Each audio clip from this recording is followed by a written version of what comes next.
మీరు రిజల్ట్స్ చూసినప్పుడు final results 178 rank చూసిన తర్వాత మీరు ఎలా ఫీల్ అయ్యారు అండ్ మీ ఫ్యామిలీ తోటి మీరు ఎలా షేర్ చేసుకున్నారు?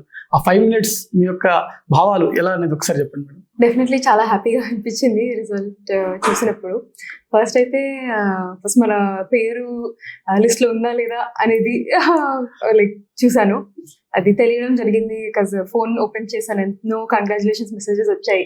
కానీ అప్పటికి ర్యాంక్ తెలియలేదు. సో ఓకే, మన పేరైతే ఉంది అనేది అర్థమైంది. అప్పటికే చాలా హ్యాపీగా అనిపించింది. తర్వాత 178 అని చూడడం జరిగింది. అప్పుడు చాలా చాలా హ్యాపీ.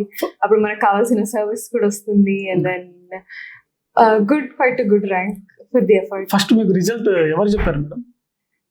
యాక్చువల్లీ నేను ఒక సెంట్రల్ గవర్నమెంట్ జాబ్ ట్రైనింగ్ లో ఉండే పటియాలాలో. అప్పుడు నాతో పాటు వేరే మా కొలీగ్స్ చెప్పారు. మా ఫ్రెండ్ ఒక అమ్మాయి చెప్పింది. అలా వాళ్ళు కాల్ చేశారు. అండ్ దెన్ ఎన్నో మెసేజెస్ చూస్తూ అలా చూసాను.